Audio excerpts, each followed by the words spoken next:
Hello everyone, my name is Alessandro. I'm PhD candidate at Loughborough University and designer focused on UX and service design.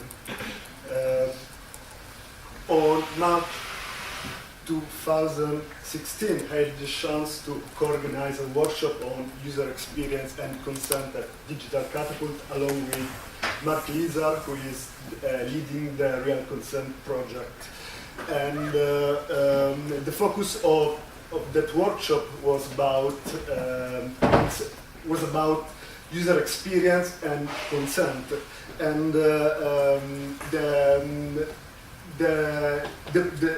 core of the workshop was to start thinking about consent as a core element of the user experience of using any kind of digital services.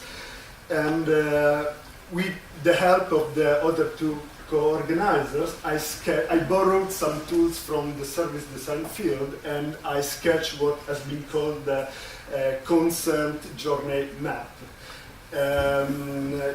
This map is basically, the design of this map is grounded in three main ideas. The first is that consent is a central aspect of the service experience, which involves all the service phases, which are before using the service, during using the service, and after the service has been used. The second idea is that there are three consent phases. As with the service phases, we have a pre-consent phase in which the user gets information about the consent he has to give. The during phase in which the decision making is involved, and then the post-consent, which involves the consent management. And finally, that in order to use this kind of tool, we should see consent experience as a flow of user interaction with the consent touch points that I'm going to introduce you in a minute. What I realized is that using this kind of tool can be very useful for designers or practitioners in order to reflect and spot opportunities in order to improve the experience of giving consent, and put this experience at the core of the design of the service and the service experience, of course. So what I'd like to involve you today is to be involved in this kind of workshop, a similar workshop than the one I gave in Digital Catapult, but this time focused on a possible My Data personal store that I represented here just to give you the flavor. There is nothing like this right now, but it's just to give you the flavor. I hope that some of you would like to be involved in this workshop. I hope that at the end of my presentation we will have 5 minutes. I prepared some stuff that I'm going to introduce you. But before starting the workshop, we should better understand what we are going to design, and basically, and what My Data personal data store might be. I borrowed this short description from the My Data white paper that gives a strong prominence to trust. So basically, we are going to design a consent experience in order to foster trust on users. Now I'm going to introduce you the tools that we are going to use. The first tools are personas. Maybe, hopefully, some of you are already familiar with this kind of tools. Basically, personas are the profiling of user you are going to design for, and I prepared that. I'll show you a bit. The second tools I prepared are the touch points cards. As I told you, we can see consent experience as a flow of user interaction with the consent touch points, and I'm going to introduce you some of the touch points very famous online services are using today, plus some I took from the relevant literature. The first touch point are short notice, which are a kind of visual summary of the service privacy policy. And a second touch points are icons. Icons are similar in some way to the short notice, but in general, they don't use text and are used for web browsers. Third touch point are the rating platform. Maybe some of you already know this kind of platform. For instance, terms of service didn't read of privacy grade. Are two different platforms for their scope, but also in the way they are designed. For instance, terms of service didn't read is a bottom-up platform where people can comment terms of service of relevant services, something like that. And privacy grade is a top-down rating system, platform system. Another important touch point, in my point of view, is the one that has been recently introduced, for instance, by Google, which is a kind of overview of the service commitment to privacy in a way that is very easy to access and sometimes even fun to read, with illustrations, videos, and things like that. Another important touch point, my PhD research is basically based on feedback. Feedback is a dynamic and event-led way to notify user the systems, how the systems collect and manage the user's personal information with different levels of granularity. There are some good examples of feedback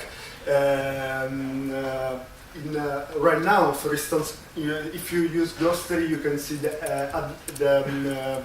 AD networks that are trying to collect your data. Or, for instance, Google has implemented kind of logs of your search using using Google. Another touch point, of course, that we all know are privacy policy and terms of use. That, of course, we all know this, and some services has implemented a better way to allow user to go through this kind of documents that sometimes people are not really keen to read because are very long. And finally, another important touch point, of course, is the dashboard, which is a collection of controls that can be used by the user in order to grant or deny access to, fine-grained access to their personal information for the service. And as I'm going to show you, all these touch points is represented through the cards that are there.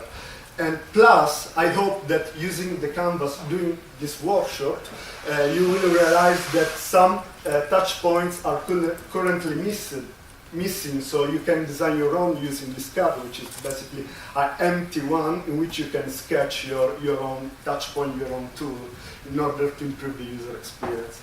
Finally, the last element of the workshop is the simplified version of the consent journey canvas that we used at Digital Catapult.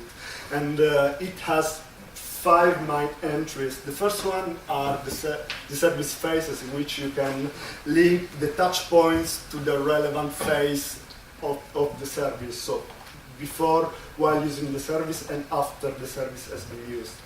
The second entry is the consent phase, of course, in which you can place the cards, the touch points, in order to design the flow of user interaction with the consent touch points. The third entry is the time, in which you can imagine if the user will spend more time of few time reading or interacting with that touch point. Of course, touch point can provide information, guidance, or controls for real interaction. And another important entry is trust. Trust is, of course, is the core part of the design of this kind of consent experience, but is also, of course, a compelling concept. In this way, that we should understand whether interacting with that touch point will improve the trust level of the users. Of course, it's hard to treat trust in this way because it's basically an emotion. But I think that the main advantage of using tools like this is that a big, complex process can be split in many parts and analyzed part by part. And in general, this implies to add a value, a mapping something, for instance, the emotion or the experience or the empathy user has interacting with a specific part of the service. And so in this case, I would like you to think trust as a positive emotion and map whether the user interacts with the touch point may improve trust with the service.